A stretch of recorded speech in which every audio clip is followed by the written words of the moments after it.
ॐ नमो भगवते वासुदेवाय। ॐ नमो भगवते वासुदेवाय। ॐ नमो भगवते वासुदेवाय। यः स्वानुभावम् अखिलं श्रुतिसारमेकम् आध्यात्मदीपम् अतितीर्षितां तमोऽन्धम् संसारिणां करुणयः पुराणगुह्यम् तं व्याससूनम् उपयामि गुरुं मुनीनां। नारायणं नमस्कृत्य नरं चैव नरोत्तमं देवीं सरस्वतीं व्यासं ततो जयमुदीरये। श्रवणतां स्वकथाः कृष्ण पुण्यश्रवण कीर्तिनः हृदयन्तस्थो हि अभद्राणि विधुनोति सुहृत्सतां। नष्टप्रायेषु अभद्रेषु नित्यं भागवत सेवया भगवती उत्तम श्लोके भक्तिर्भवति नैष्टिकी। श्रवणतः श्रद्धया नित्यं गृणतश्च स्वचेष्टितं कालेन नातिदीर्घेण भगवान् विशते हृदि। कृष्णाय वासुदेवाय देवकी नंदनाय च नंदगोपकुमाराय गोविंदाय नमो नमः।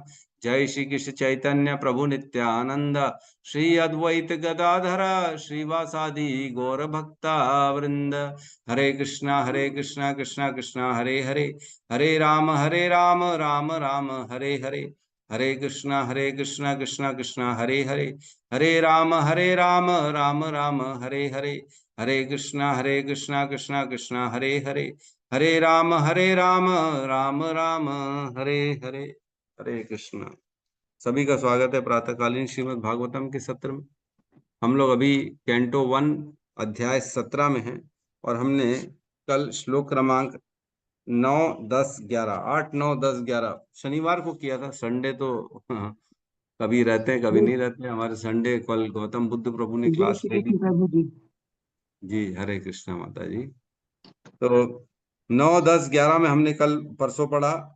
9 में कहते हैं, हे सुरभि पुत्र। अभी जो चर्चा चल रही है, परीक्षित महाराज जो है वो निकले हैं अपने राज्य को देखने के लिए और उन्होंने अपनी दिव्य शक्ति से देखा कि एक बैल और एक गाय जो है एक शूद्र पुरुष के द्वारा मारे जा रहे हैं, उनके पैरों में प्रहार किया जा रहा है। शूद्र पुरुष जो था वो राजा के वेश में था और जो बैल है वो धर्म का रूप है और जो गाय है वो पृथ्वी का रूप है। तो जब धर्म बैल ने पृथ्वी से पूछा कि तुम इतना क्यों परेशान हो, तुम्हारी कांति क्यों चली गई है, तब उसने काफी उत्तर दिए थे, हम उसमें नहीं जाएंगे।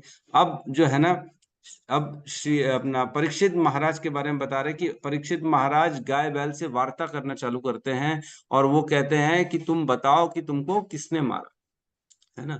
अपने बारे में बता रहे हैं। 9, 10, 11 में कहते हैं वो, हे सुरभि पुत्र, मतलब बैल को, अब तुम और शोक ना करो, तुम्हें इस अधम जाति के शूद्र से डरने की आवश्यकता नहीं है। तथा हे गौ माता, जब तक मैं शासक या खलों का दमन कर्ता के रूप में हूं तब तक तुम्हें रोने की आवश्यकता नहीं है, तुम्हारे सभी प्रकार से कल्याण होगा। और 10, 11 में कहते हैं, हे साध्वी, मतलब गौ माता, यदि राजा के राज्य में भी सभी प्रकार के जीव त्रस्त रहें तो राजा की ख्याति, उसकी आयु, उसका उत्तम पुनर्जन्म परलोक नष्ट हो जाता है। यह राजा का प्रधान कर्तव्य है कि जो पीड़ित हो सर्वप्रथम उनके कष्टों का शमन किया जाए। अतः मैं इस अत्यंत दुष्ट व्यक्ति को अवश्य मारूंगा क्योंकि यह अन्य जीवों के प्रति हिंसक है। तो इसमें हमने पढ़ा था राजा के 4 कर्तव्य बताए गए थे, है ना। जो नहीं, चार चार चीजें बताई गई थी नष्ट हो जाएंगी अगर वह अपना कर्तव्य नहीं करता है तो, है ना। क्या क्या? कीर्ति, आयुर, भगो, गति, ये 4 चीजें खत्म हो जाएंगी राजा की अगर वह अपने कर्तव्य से विमुख होता है तो। कीर्ति, यश उसका खत्म हो जाएगा, है ना। आयु आयु कम हो जाएगी उसकी। भगो मीन्स संपत्ति कम हो जाएगी और गति मीन्स आने वाली अगला योनि। 4 चीजें राजा की खत्म हो जाएंगी अगर वह अपने कर्तव्य से विमुख रहेगा। उसके राज्य में लोग त्रस्त रहेंगे, परेशान रहेंगे, तो राजा की हानि हो जाएगी। इसलिए कह रहे हैं कि मैं आपके लिए नहीं, केवल ऐसा नहीं सोचो कि आपके लिए इनका वध करो, मैं तो अपने लिए भी वध करो। मेरी कीर्ति खत्म हो जाएगी, मेरी संपत्ति खत्म हो जाएगी, मेरी आयु, मेरा अगला योनि खत्म हो जाएगा, पतन हो जाएगा। इसलिए परीक्षित महाराज कह रहे हैं आप जो है ना, मैं खुद के लिए भी इनका वध करना चाह रहा हूँ। अब अगले श्लोक में हम प्रवेश करते हैं, 12वें नंबर श्लोक में, 1.17.12। ठीक है,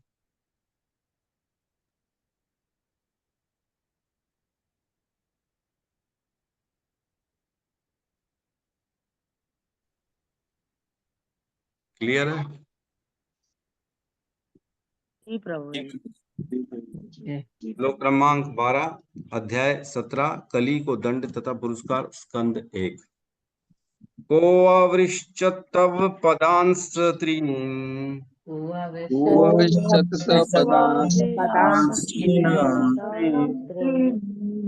सौरभेय चतुष्पदः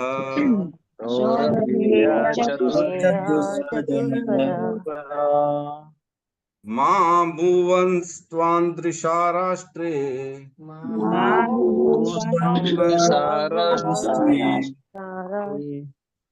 राज्ञां कृष्णानुवर्तिनाम्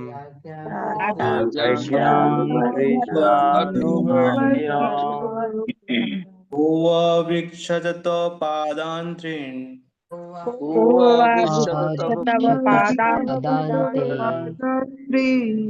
सौरभेय चतुष्पदा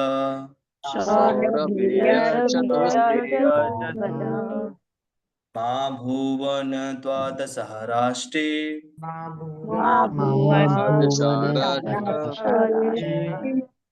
राज्ञा कृष्णानुवर्तिनाम्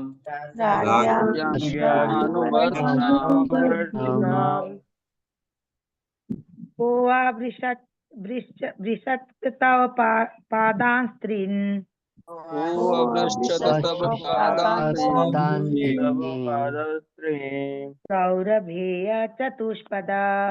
सौरभेय चतुष्पदा मा भुवन स्वादृशा राष्ट्रे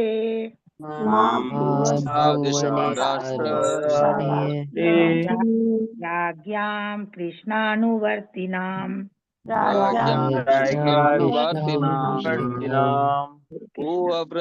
तव पादास्त्रीन्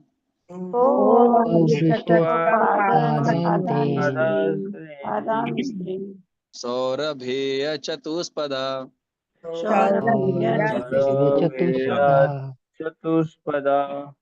मा भुवंस्त्वान्दृशा राष्ट्रा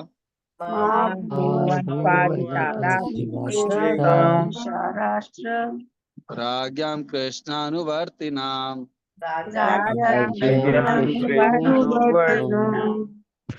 अनुवाद। उन्होंने, महाराज परीक्षित ने बैल को बारंबार संबोधित करते हुए इस प्रकार पूछा, हे सुरभि पुत्र, तुम्हारे 3 पांवों को किसने काट लिया है?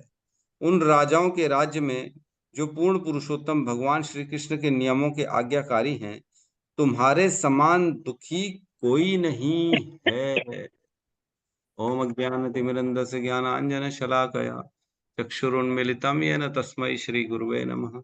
श्री चैतन्य मनोभीष्टं स्थापितं येन भूतले स्वयं रूपः कदा मह्यं ददाति स्वपदान्तिकम्। वन्देऽहं श्रीगुरु श्रीयुतपदकमलं श्रीगुरून् वैष्णवांश्च श्रीरूपं सागरजातं सहगण रघुनाथान्वितं तं सजीवं साद्वैतं सावधूतं परिजनसहितं कृष्ण चैतन्य देवं श्री राधा कृष्ण पादान् सहगण ललिता श्री विशाखान्वितांश्च। हे कृष्ण करुणा सिंधु दीन बंधु जगतपते गोपेश गोपिका कांता राधा कांत नमस्तुते। तप्त कंचन गौरांगी राधे वृंदावनेश्वरी वृषभानुसुते देवी प्रणमामि हरिप्रिये। वाञ्छाकल्पतरोभश्च कृपा सिन्धुभ्य एव च पतितानां पावनेभ्यो वैष्णवेभ्यो नमो नमः। नमो विष्णुपादाय कृष्णपृष्ठाय भूतले श्रीमते भक्तिवेदांत स्वामीति नामिने। नमस्ते सारस्वती देवे गौरवाणी प्रचारिणे निर्विशेष शून्यवादी पाश्चात्य देश तारिणे। जय श्री कृष्ण चैतन्य प्रभु नित्यानंद श्री अद्वैत गदाधर श्रीवासादि गौर भक्त वृंद। हरे कृष्णा कृष्णा कृष्णा हरे हरे, हरे राम राम राम हरे हरे। तो श्लोक क्रमांक 12 यहाँ पर है, को वृषस्त तव पादांस्त्रीन्। को मीन्स वह कौन है, किसने, है ना, किसने अवृश्चस्त काट लिया, अवृश्च मीन्स काटा है, किसने काटा है, तव पादान स्त्रीन तुम्हारे 3 पैर। बैल से पूछ रहे हैं ना, बैल के 3 पैर गायब हैं। हम जानते हैं धर्म के 4 पैर हैं, जिसमें से 3 पैर गायब हैं। धर्म के कौन से 4 पैर हैं, सुब्रत प्रभु बताएंगे।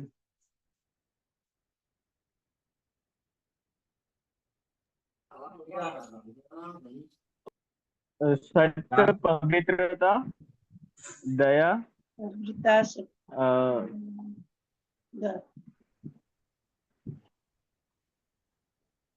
दया, सत्यता और पवित्रता और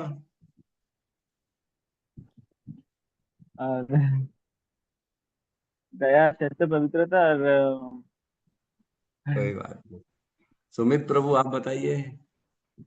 सर, MCAT है प्रभु जी, शॉर्ट में, जिसमें मर्सी, क्लीनिनेस, एसिकेट और ट्रुथ। ए से क्या बताया आपने? एसिकेट मतलब मर्सी मतलब दया, सी मतलब क्लीनिनेस मतलब स्वच्छता, एसिकेट मतलब होता है आपका तप, और सत्यता मतलब डिक्रीजिंग ऑस्टेरिटी, ऑस्टेरिटी। ऑस्टेरिटी। हाँ सॉरी प्रभु जी, ऑस्टेरिटी। जी जी। तो 4 पैर होते हैं धर्म के। एम कैट शॉर्ट फॉर्म में एम कैट बोला जाता है। एम फॉर मर्सी मतलब दया, सी फॉर क्लीनलीनेस मीन्स पवित्रता, ए फॉर ऑस्टेरिटी मीन्स तपस्या, और टी फॉर ट्रूथ मीन्स सत्यता। तो ये 4 पैर हैं धर्म के, जिसमें से 3 पैर टूटे हुए हैं, अभी केवल एक सत्यता बचा हुआ है ना। तो यहाँ कह रहा है को वृतश्च तव पादांस्त्रीन, किसने आपके 4 पैर काट डाले। किससे पूछ रहे हैं? सौरभेय। सौरभेय मीन्स सुरभि नंदन। सुरभि मीन्स जो स्वर्ग में रहने वाली गाय है उसको सुरभि कहते हैं। तो यहाँ पे बड़े दिव्य हैं वो, श्वेत, हमने देखा, हमने पढ़ा, एकदम सफेद कलर के थे, तो उनको सुरभि नंदन कह रहे हैं। हे बैल, आप तो कोई आम यहाँ इस पृथ्वी के गाय नहीं, बैल नहीं दिख रहे हो, आप तो कोई दिव्य बैल दिख रहे हो, इसलिए सुरभि नंदन। चतुष्पदाम मीन्स आपके 4 पैर थे, जिसमें से 3 पैर अभी गायब हो गए हैं, किसी ने काट डाले, अब एक पैर ही दिख रहा है आपको। और क्या करें? माम भूवंस्त्वा दृशा राष्ट्रे। माम मीन्स मेरे, भुवंस्त्वा दृशा राष्ट्रे, मेरे राष्ट्र में कैसे कोई दुखी है? कोई दुखी नहीं है मेरे राष्ट्र में, मेरे राज्य में कोई दुखी तो नहीं है। हमारे यहाँ कोई दुखी नहीं रहता। जैसे बोलते हैं हमारे घर में कोई 12 बजे तक नहीं जगता, बोला जाता है। हमारे घर में खाने की कोई कमी नहीं है, वैसे ही बोल रहे हमारे राष्ट्र में कोई दुखी रहता ही नहीं है। कितना बड़ा स्टेटमेंट, कोई दुखी है रहता ही नहीं। आगे कह रहे हैं राज्ञाम कृष्णा अनुवर्तिनाम, और ऐसा राजा है, ऐसा राज्य है हमारा जो कृष्ण का अनुवर्ती नाम मीन्स कृष्ण के आदेशों के अनुसार हमारा राष्ट्र चलता है। कृष्ण ने जो जो धर्म की सिद्धांत बताए हैं, कृष्ण जैसा जैसा मार्गदर्शन किए हैं, वैसा वैसा हमारा राष्ट्र चलता है। हम अपनी मर्जी से कुछ नहीं चलाते। जो धर्म है, जो शास्त्र हैं, जो वेद कहते हैं, जो गुरु आदेश हैं, जो राष्ट्र गुरु होते हैं, हर हर राजा का एक ना गुरु रखा जाता है। जैसे हम जानते हैं अभी परीक्षित महाराज जब उनको राजा घोषित किया गया, तब उन्होंने किसको अपना गुरु स्वीकार किया था? राजगुरु किसको बनाया था, याद है? सांदीप मुनि। हैं? सांदीप मुनि करके कुछ नाम था। सांदीप मुनि कहाँ से आ गए? वो तो कृष्ण के गुरु थे। कृपाचार्य, यस, अलेख रामदास जी कह रहे कृपाचार्य को उन्होंने अपना राजगुरु बनाया था। तो यस, अलेख राम प्रभु आप ध्यान देते हैं, वेरी गुड, बहुत सुंदर। तो ध्यान देना जरूरी है। परीक्षित महाराज ने, हमने चर्चा भी करी थी, देखो कृपाचार्य वही गुरु है जो पांडवों के विरुद्ध लड़ा था, कौरवों की तरफ से वो लड़े थे, हमने चर्चा भी करी थी। अब देखो परीक्षित महाराज जब राजा बन गए, फिर उनको उन्होंने राजगुरु बना दिया। तो हमने तब चर्चा भी करी थी, देखो आखिर तो दुश्मन का आदमी था, फिर से उनको गुरु बना दिया। लेकिन पहले ऐसा नहीं होता था। पहले आदमी पूर्ण रूप से जिसके साथ रहता है उसी के प्रति वो उसी के प्रति रहता था, और दूसरों के प्रति वो नहीं रहता था। तो अब कृपाचार्य, क्योंकि कौरव जा चुके हैं, तो अब कृपाचार्य फिर से न्यूट्रल हो गए हैं, तो अब वापस से इन्होंने अपना गुरु बना लिया, उसको राजगुरु। कृपाचार्य के आदेश से सरकार चल रही है। तो यहाँ कह रहे हैं कृष्णा राज्ञाम कृष्णा अनुवर्तिनाम मीन्स पूर्ण पूर्ण पुरुषोत्तम भगवान कृष्ण के आदेशों का पालन करने वाले। तो यहाँ कह रहे हैं कि क्या दिख नहीं रहा है कि कलयुग ने ही 3 पैर मारे। उनसे ऐसा क्यों पूछ रहे हैं कि आपके किसने काटे हैं पैर, आपके 3 पैर किसने काटे हैं, ये पूछ रहे हैं।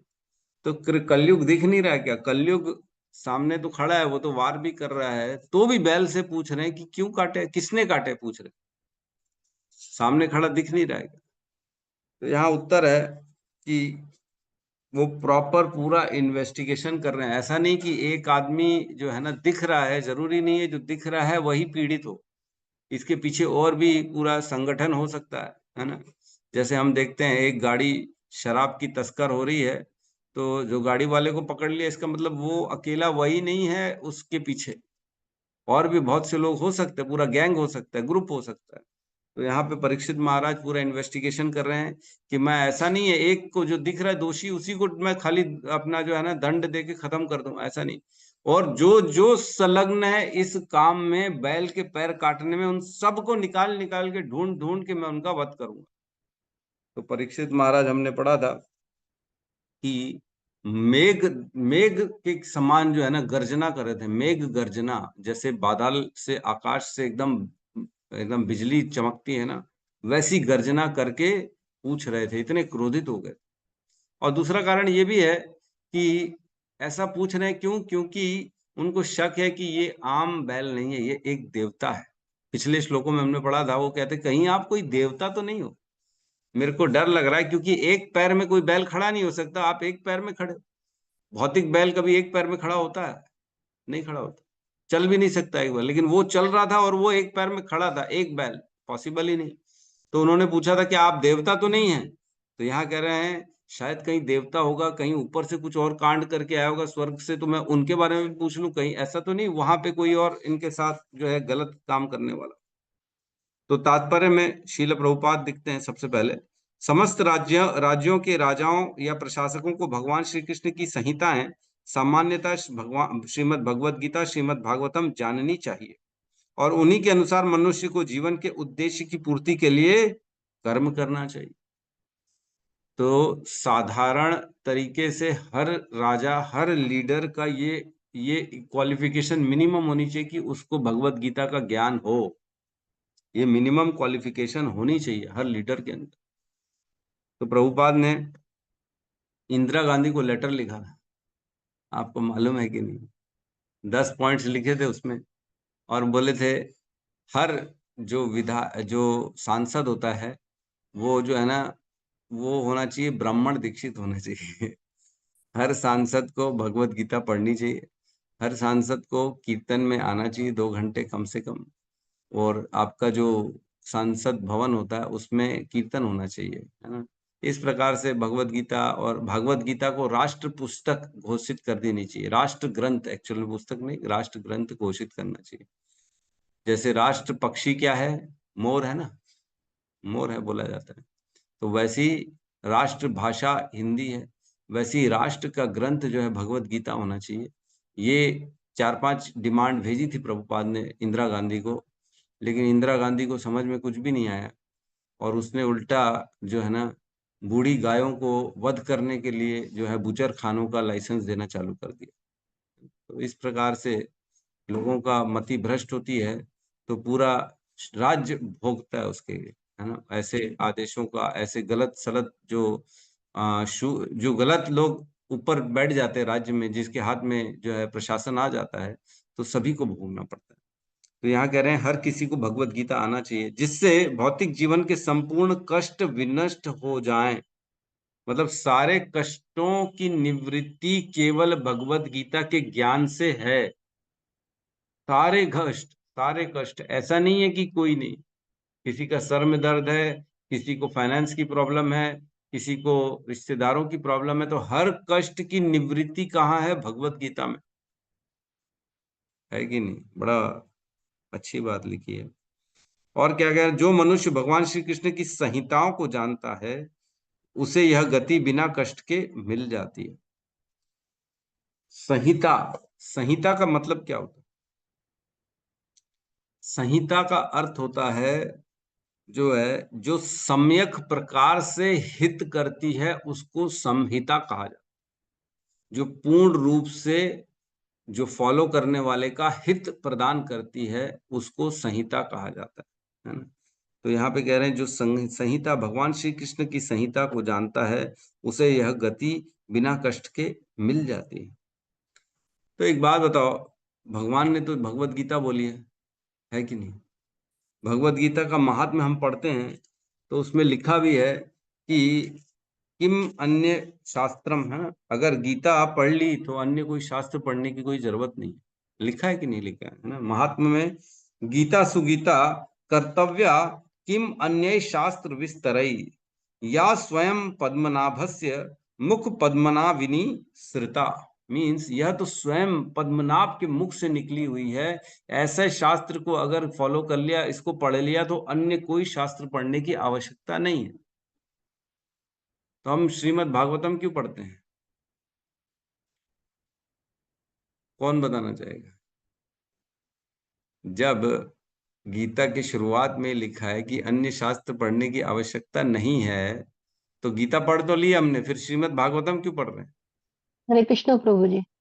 बताइए। यस, हरे प्रभु कृष्ण। जी, जैसे हमारी शरीर की शुद्धता के लिए हम जैसे गंगा स्नान में गंगा स्नान करते हैं हमारे शरीर को पवित्रता के लिए, वैसे हमारी आत्मा को पवित्र करने के लिए हमें भागवतम श्रीमद् भागवतम की ज्ञान गंगा में हमें डुबकी लगाना चाहिए। इसलिए हम श्रीमद् भागवतम हम पढ़ते हैं ताकि हमारी आत्मा शुद्ध होती प्यूर होती जाए। और वो तो कृष्ण ठीक है, भावनामृत में वो तो ठीक है, हमारी आत्मा की शुद्धि के लिए हम पढ़ते हैं, ठीक है।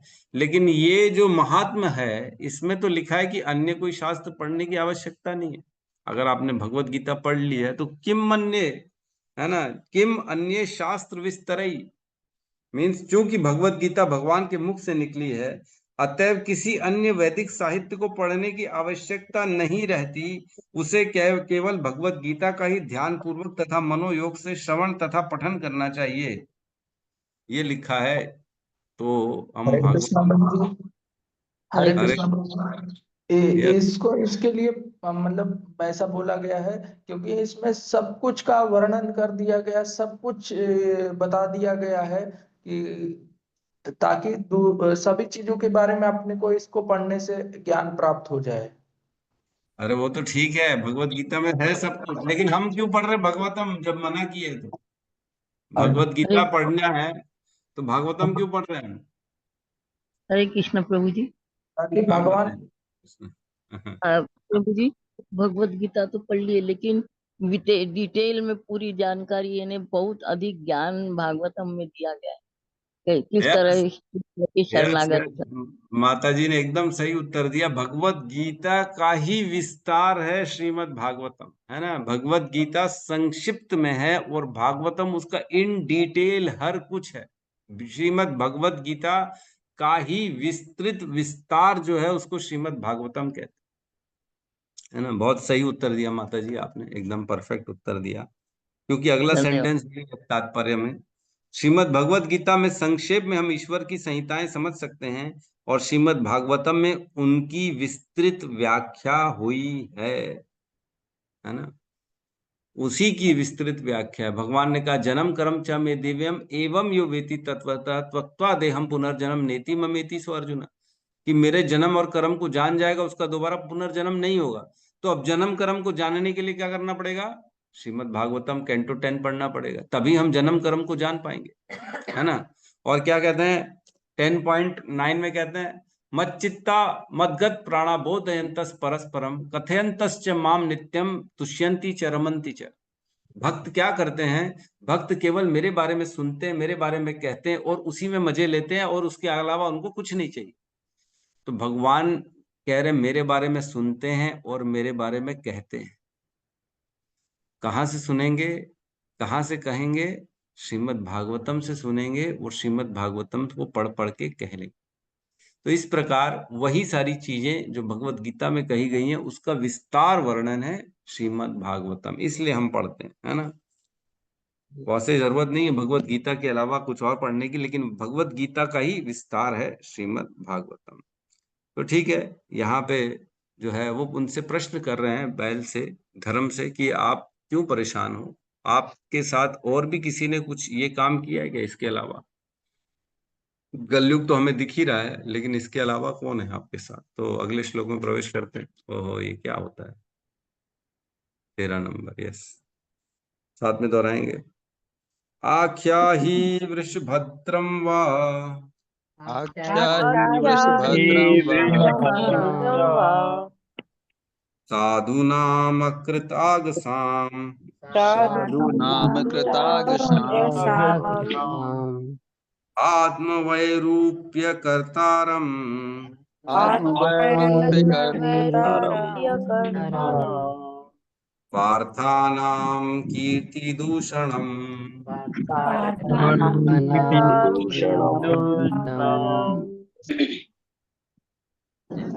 आख्या हि वृषभद्रम् आख्या हि वृषभद्रं साधूनां कृतागमसाम्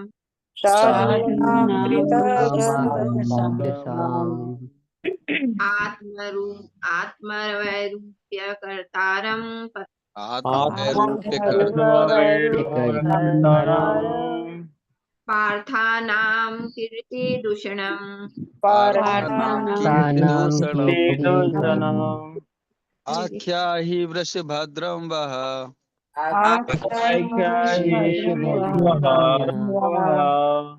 साधूनां कृतागसाम् आत्मवैरूप्यकर्तारम्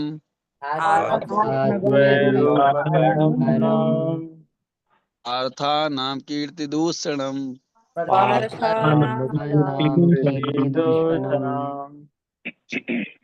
आख्यारे वृषभद्रामं वह साधूनां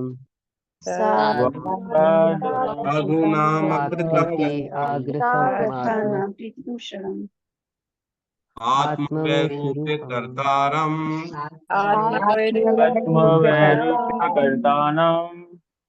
पार्थानां कीर्तिदूषणम्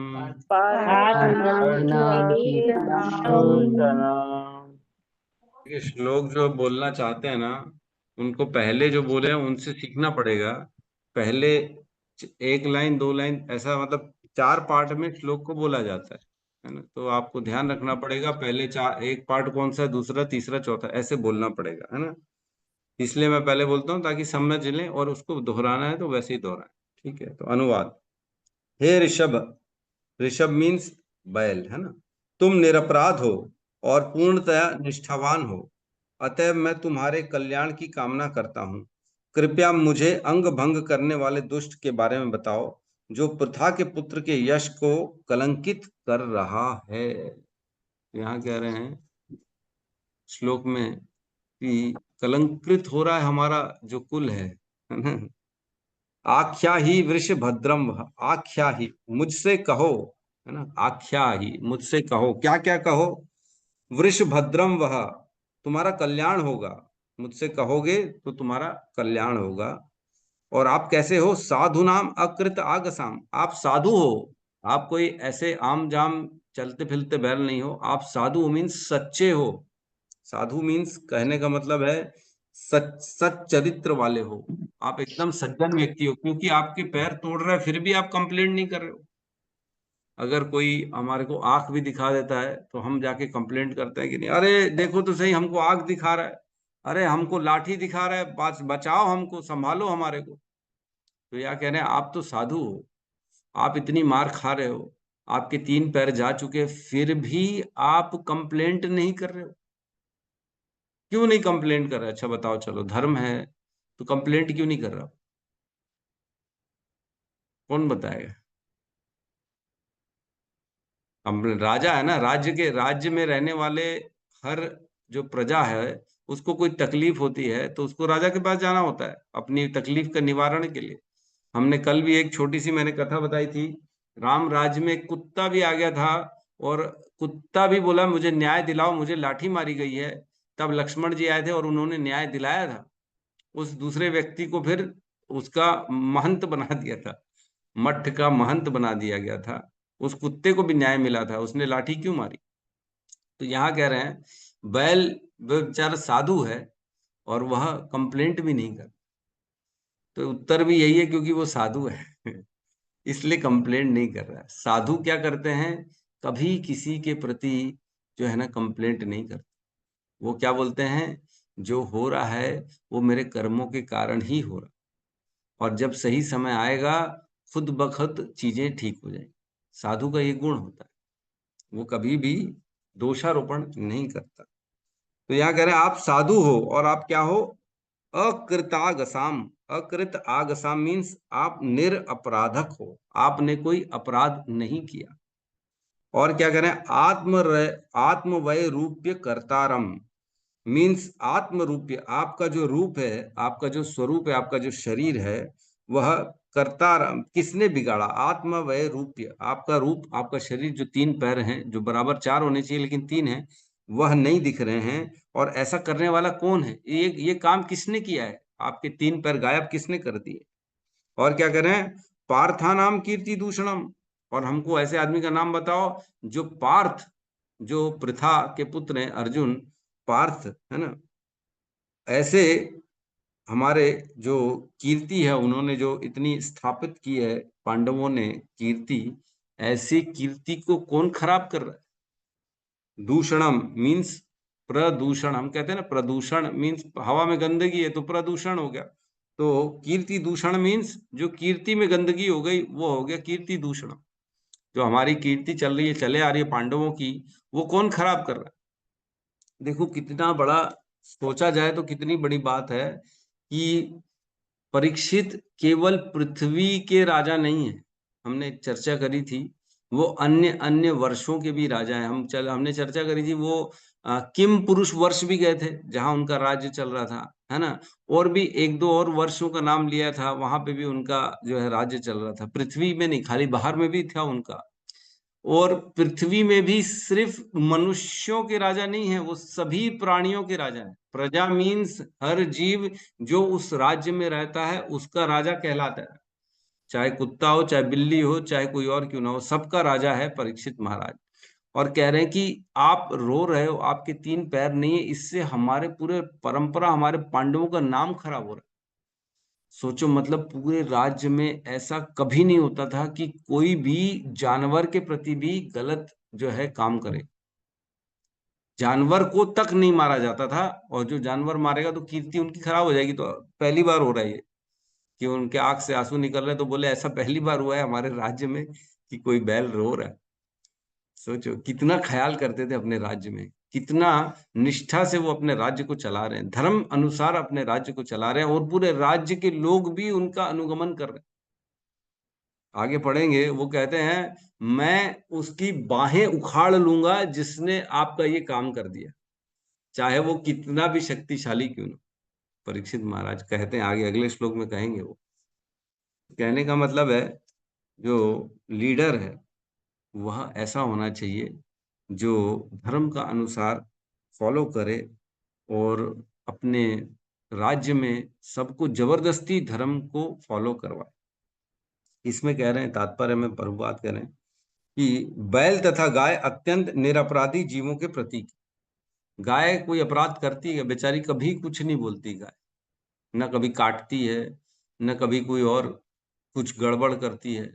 गाय हमेशा एकदम एकदम साधारण तरीके से निरपराध जीवन जीती है। बेचारी को दोगे तो खा लेगी, भगाओगे तो चली जाएगी। कोई ऐसा आओ आओ जैसे कुत्ता भौंकता रहता वैसा नहीं करती। इसमें कह रहे क्योंकि इनके मल तथा मूत्र को भी मानव समाज उपयोग में लाता, तो गाय का मल और मूत्र भी उपयोगी होता है।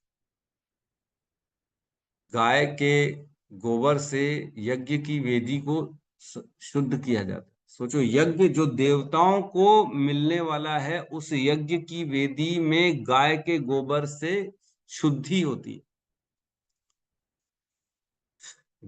तो एक मैं लेक्चर सुन रहा था, उसमें कहते हैं जो अज्ञान है ना, वो ये सोचता है, अज्ञानी व्यक्ति ये भी सोच सकता है गाय जब एक जानवर के गोबर से शुद्धि हो सकती है, तो क्या एक ब्राह्मण के गोबर से शुद्धि नहीं हो सकती। गाय से ऊपर है ब्राह्मण। तो गाय के मल से जब शुद्धि हो सकती है तो ब्राह्मण के मल से नहीं हो सकती। देखो, नहीं हो सकती। वो निकृष्ट ही रहेगा, व्यक्ति मनुष्य का मल निकृष्ट गंदा ही रहेगा, लेकिन गाय का मल बहुत ऊपर है। देवता तक स्वीकार करते हैं गाय। गाय के गोबर में कहते हैं लक्ष्मी माता निवास करती है ना। गाय के शरीर में सारे 33 करोड़ देवी देवता वास करते हैं। जब आखिरी में स्थान नहीं मिला तो लक्ष्मी माता कहती मैं कहाँ जाऊं, कहाँ निवास करूं, तुम्हारे पास तो कोई स्थान ही नहीं है। तो बोले एक ही स्थान बचा, अब मेरा गोबर। तो लक्ष्मी माता कहती ठीक है, मैं वही निवास कर लेती हूँ। तो उसमें लक्ष्मी का निवास स्थान है। और कई बार हम घर में कुछ अपवित्र हो जाता है तो गौमूत्र से उसको पवित्र करते हैं, है ना? सोचो, गौमूत्र से पवित्र हो रहा है। जिसका मूत्र और मल पवित्र करने वाला है वह कैसा होगा, है ना? लेकिन गाय और बैल की स्थिति यह है कि उनको काटा जा रहा है फैक्ट्रियों में, उनकी सेवा न की जा रही है। कल भी हमारा ना एक जगह है, वहां पे ना कुछ वृक्षारोपण कराने थे। तो वृक्षारोपण जब चल रहे थे तब मेरे को बोला उन्होंने कि प्रभु जी, वृक्षारोपण के लिए हमको ना ताजा गाय का जो गोबर होता है ना उसको सुखा के खाद बनाया जाता है, सूखा खाद चाहिए हमारे को, उसके बिना गाय ये वृक्ष उगेंगे नहीं, इसमें ग्रोथ नहीं आएगी। तो हमने जुगाड़ किया, फिर उसको पैसा देके 3,000 रुपये देके हमने मंगाया। तो कहने का अर्थ यह है कि वृक्ष के उत्पन्न होना और ग्रोथ पे भी गाय के गोबर का हाथ। अन्न के खेत जो होते हैं, अन्न भी तभी फसल अच्छी निकलती है खेत से जब उसमें अच्छा खाद डाला जाता है। खाद कैसे बनता है? गाय के गोबर से बनता है। तो ऐसा है गाय का गोबर, और हम ऐसी गाय को क्या कर रहे हैं? यूजलेस समझ के काट दे रहे हैं, फेंक दे रहे हैं, पूछ नहीं रहे। केवल कहते गाय के इधर कंठ में ऐसे हाथ लगाने से जो है देवता प्रसन्न होते हैं। विष्णु जी वहां वास करते हैं ना, यहाँ पे विष्णु जी प्रसन्न होते हैं। आपने वहां पे हाथ लगाया तो बड़ी प्रसन्न होती गाय। और कहते गाय अगर आपके हाथ को चाट जाए ना, ऐसे पूरा चाट जाए, कुछ हाथ से खिलाया जाए, तो हमारे सारे पापों को चाट जाती है। जो भी हमने पाप किए हैं वो हमारे हाथ की रेखा सब बदल। और ये सच्ची घटना, हाथ की रेखाएं बदलना चालू हो जाती है जब कोई गाय की सेवा करता है। तो गाय इतनी पवित्र है, सोचो। ये ये मायने हैं। हम पढ़ते हैं, जो है शास्त्र पढ़ते हैं, जिसमें कहते हैं 7 माताओं में से गाय एक माता होती है ना। कौन सी 7 माता है, कौन बताएगा? कल परसों ही हमने रिवीजन किया। यस, गौतम बुद्ध प्रभु कहिए। हरे कृष्ण प्रभु जी, धन्यवाद प्रणाम। प्रभु जी, सबसे पहले तो स्वयं की माता, और दूसरा जो पालने वाली है वो माता, तीसरा तो पृथ्वी माता, चौ- चौथा गुरु की पत्नी जो माता है, और ब्राह्मण की पत्नी की माता, और राजा की पत्नी की माता, और गौ माता। बिल्कुल सही कहा प्रभु जी। हरि बोल, हरि बोल। बहुत सुंदर। 7 माताएं कौन कौन सी हैं? एक तो जो जन्म देने वाली, दूसरी जो पालने वाली, तीसरी राजा की पत्नी, चौथी गुरु की पत्नी, पांचवी ब्राह्मण, छठवीं पृथ्वी, और सातवीं गाय। ये 7 माताएं होती हर व्यक्ति की, ये शास्त्र कहते हैं। तो क्या सीएम पीएम नहीं समझते कि तुम्हारी माँ कौन है? आखिर तो शास्त्र में बताया गया, माँ तो माँ का दर्जा देना पड़ेगा कि नहीं देना पड़ेगा? नहीं, देते ही नहीं। उनको माँ बोलेंगे तो कहाँ समझेंगे? पागल लोग हैं, क्या करें। शास्त्र नहीं पढ़ने का बड़ा तकलीफ यही है। इसीलिए कहते हैं बचपन से व्यक्ति ना, बचपन से शास्त्र को पढ़े, स्कूल में पढ़ाना चाहिए भगवत गीता भागवतम। तभी जो है ना ये सारी चीजों का ज्ञान आ पाएगा कि हमको किसके प्रति कैसे जो है अपना व्यवहार करना है। ठीक है, फटाफट एक और श्लोक लेते हैं, नहीं तो समय निकल जाएगा।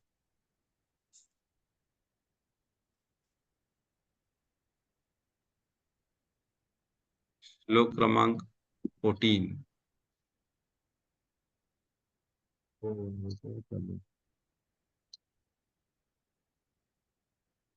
क्या ऐड आ जाती है आजकल इसमें? 14, श्लोक क्रमांक 14। जे अनागस्य घम युञ्जन्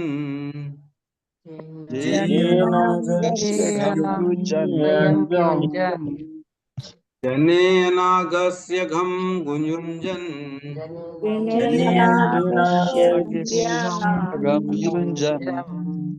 सर्वतोऽस्य च मद्भयम्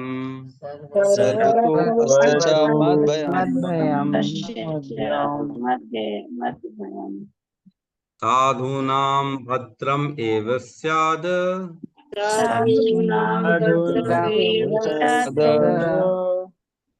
असाधु दमने कृते।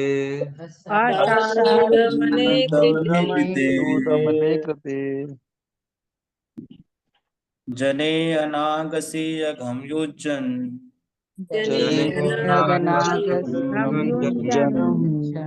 सर्वतो अस्य च मध्यम्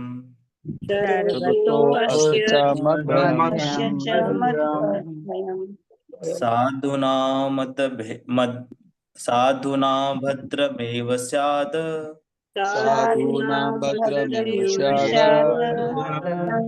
साधु दमने कृते।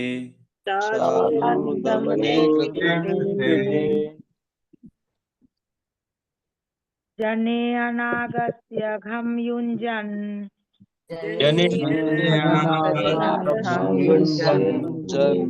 सर्वतो अस्य च मद्भयम्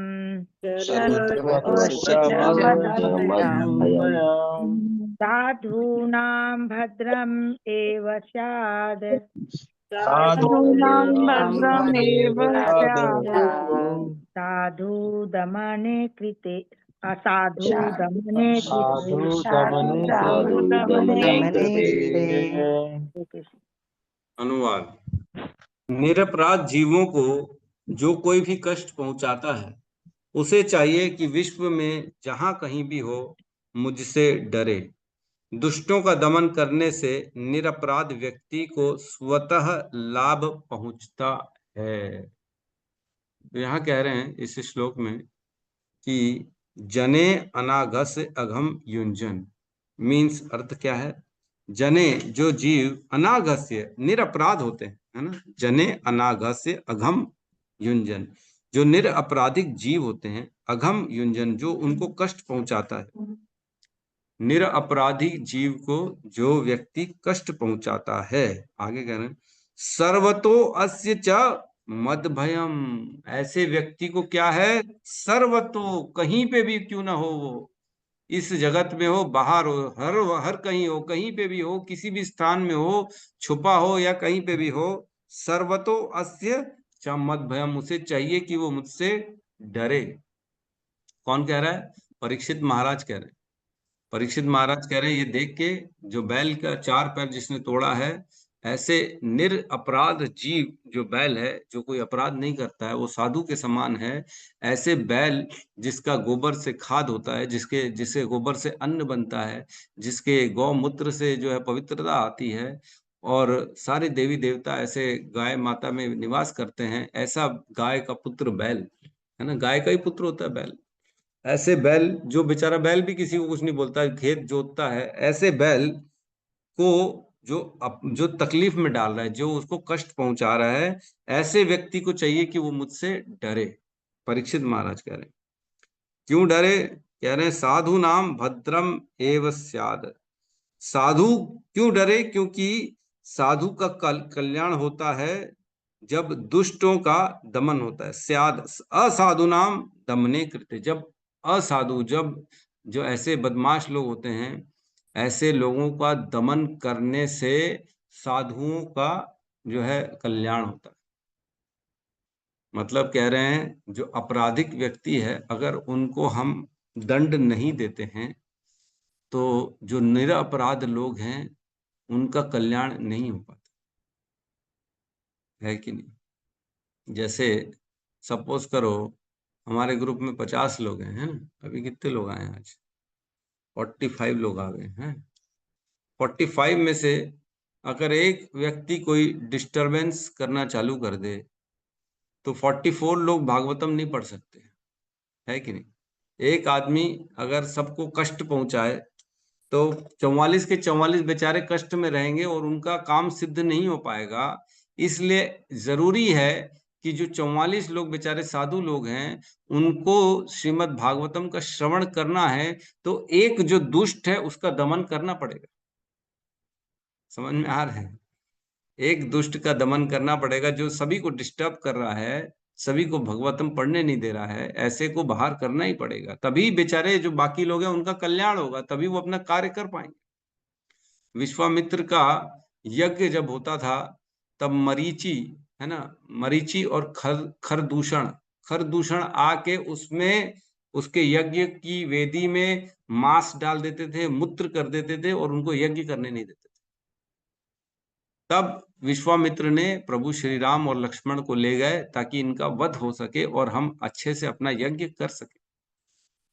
तो दुष्टों का दमन करने से साधुओं का कल्याण हुआ कि नहीं हुआ? विश्वामित्र का कल्याण हुआ ना दुष्टों का दमन करने से। तो जितने जितने दुष्ट हैं उनका दमन करना चाहिए, तभी जो साधु हैं बेचारे वो सही रह पाएंगे। तो आज की सरकार क्या चाहती है कि साधु बेचारा जो सह रहा है, हिंदू में जो सहन करता जा रहा है, उसको तो वो परेशान करे जा रहे, और जो हल्ला मचा रहा है, जो आंदोलन कर रहा है, बस उनकी डिमांड पूरी होती जाए, है कि नहीं? जो सहन कर रहा है, साधुओं के कष्ट दूर करने का कोई मार्ग निकाल नहीं रही सरकार, उल्टा जो कष्ट देने वाले हैं उनकी सुनवाई होती चली जा रही है। उल्टा हो रहा है यहाँ पे, हमारे राज्य में उल्टा हो रहा है। यही कलयुग का गुण है, लक्षण है। हमने कलयुग के 3 लक्षण पढ़े थे, याद है किसी को? कलयुग के लक्षण किसी को याद है? Yes, very good, Gautam Buddha Prabhu बताइए। प्रभु जी दूसरे पॉइंट में थोड़ा सा रुक सकता हूँ। पहला पॉइंट तो ये है प्रभु जी की जो निम्न जाति के वो शूद्र बन जाएंगे, और जो ऐसे अनाथ गाय हैं उनकी हत्या हो करेंगे। और दूसरा था कि जो निम्न जाति के हैं वो वेद पाठ, वेद वगैरह, धर्म वगैरह ये सब चीजें वो नहीं पढ़ पाएंगे, जिसके कारण वो धर्म में मतलब अधर्म फैलाएंगे। और तीसरा था जिसमें गाय माता है वो दुखी हो जाएंगे। तो प्रभु जी ने लगभग सही कहा। पहला कलयुग का लक्षण है कि शूद्र राजा बनेंगे। शूद्र मतलब अधर्मी व्यक्ति ऊपर लीडर बन जाएगा, जिसको धर्म का ज्ञान नहीं है वह लीडर बन जाएगा, इसलिए अधर्म फैलेगा। और क्या, धर्म को समझ ही नहीं पाएगा, शूद्र राजा बनेगा। और दूसरा हमने पढ़ा था लक्षण क्या है, कि धर्म के नियमों का पालन नहीं होगा, क्योंकि शूद्र राजा बन गया है, इसलिए उसको धर्म मालूम नहीं है, इसलिए पूरे राज्य में धर्म के नियमों का पालन नहीं होगा।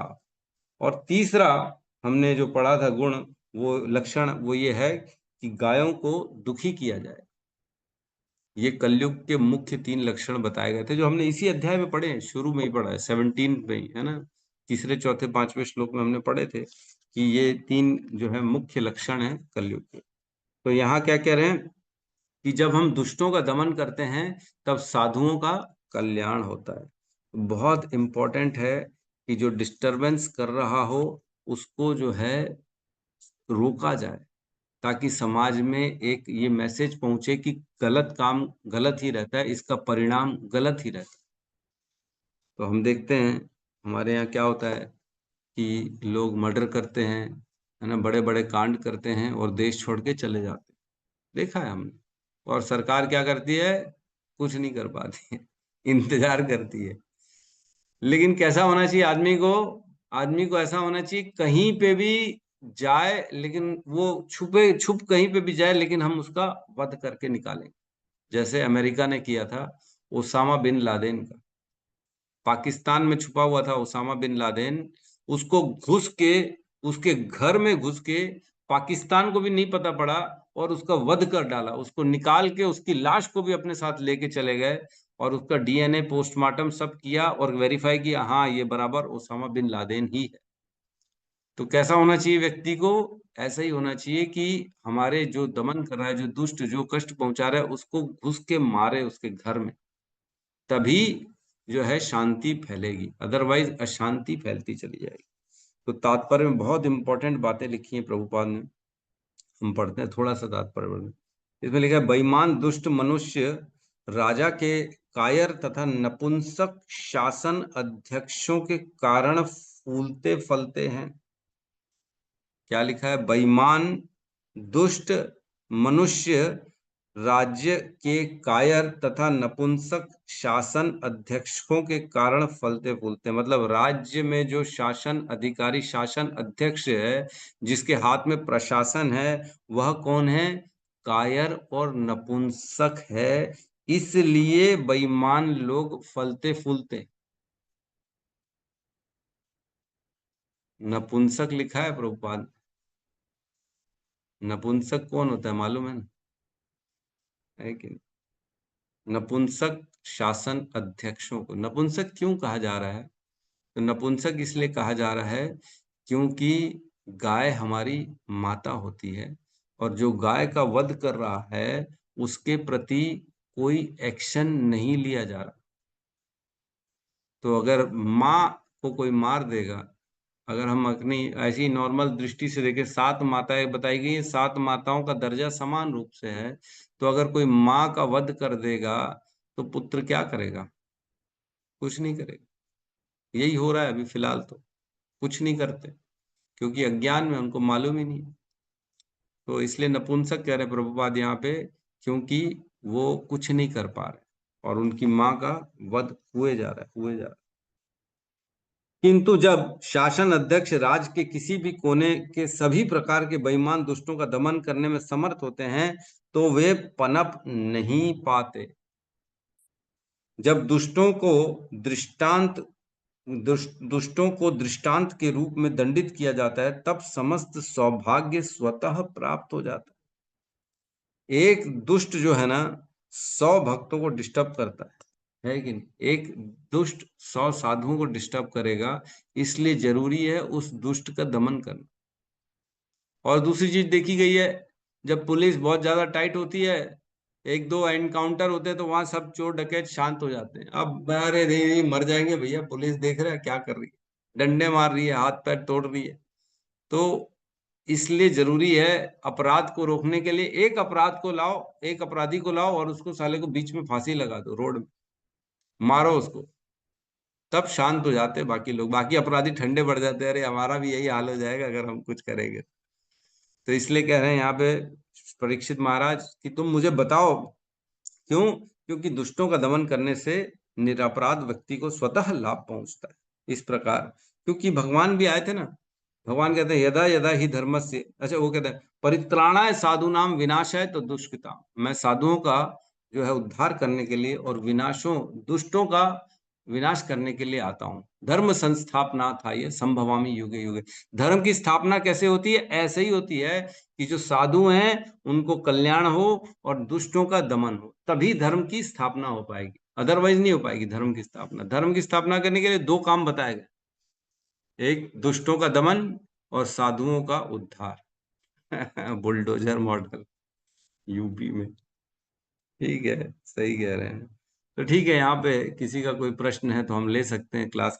आज की क्लास को विराम देते हैं, का जाप करते हैं।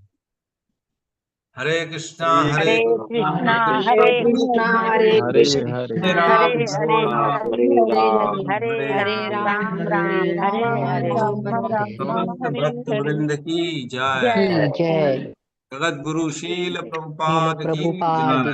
की जय।